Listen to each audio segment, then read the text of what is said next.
I think you put it exactly how things are, Arpan. You have Pakistan that has had historical relationships with the Taliban, but that relationship has deteriorated very, very badly over the past couple of years, at least, mainly due to the presence of TTP in Afghanistan and also the BLA, also the Baluch Liberation Army is said to have some sort of presence and backing in Afghanistan. And then you have China, which also, again, has had ties with the Taliban for a long time. And then since the Taliban takeover about 4 years ago, the Chinese has had an increasingly active presence in Afghanistan, mostly in the economic sector, but also they're not forgetting their strategic values. And so India, what can India do? Again, not to ignore all the very, very valid points that Ambassador Haidari mentioned. And I think he actually proposed a very tangible, really pragmatic policy for India. While to not to forget the strategic value of pragmatic engagement, but at the same time, there are a lot that the Indian government can do. I fully back him on that one. Coming specifically to the strategic issue, I think from a very pragmatic point of view, India has to engage with the Taliban for its own security benefits, for its own national interests and strategic interests in the region. And rumor, of course, has it that the Indian government is very much involved. I mean, I don't have anything to back that up in my research that I continuously do in the region, specifically when it comes to issues of terrorism and organized crime.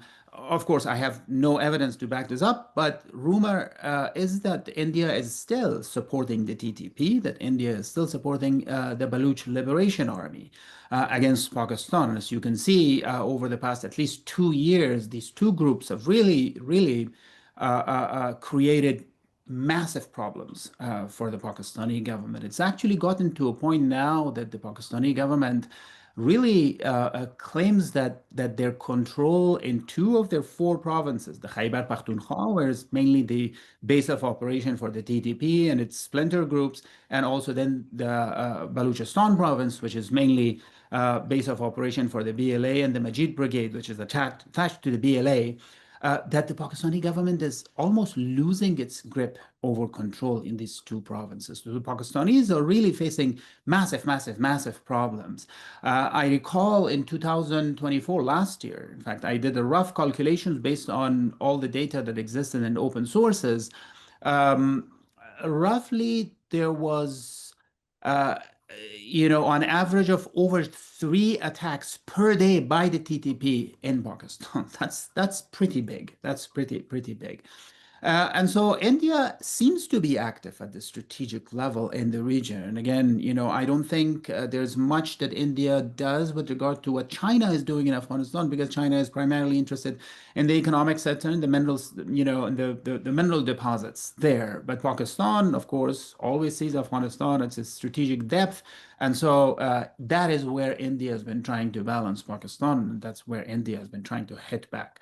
Now, again, from my perspective, this may be a pragmatic, short-term sort of solution in which India could gain something. But again, if we learn anything from the long experience of Pakistan in trying to sort of distinguish between good and bad terrorists and trying to, use good terrorists for their own benefit, I don't think this would be a good solution for India's problems with regard to the threat of terrorism. I don't think that would also be a good way to go for establishing and, in fact, maintaining those long historical ties with Afghanistan.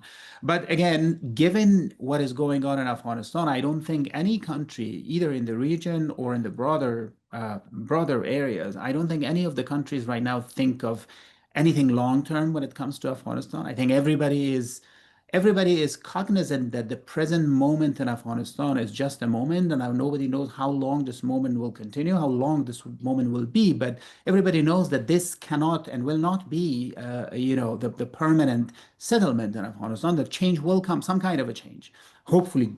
good change and peaceful change. And so everybody is trying to basically deal with the short-term, day-to-day business. And I think that's exactly what the Indian government is doing.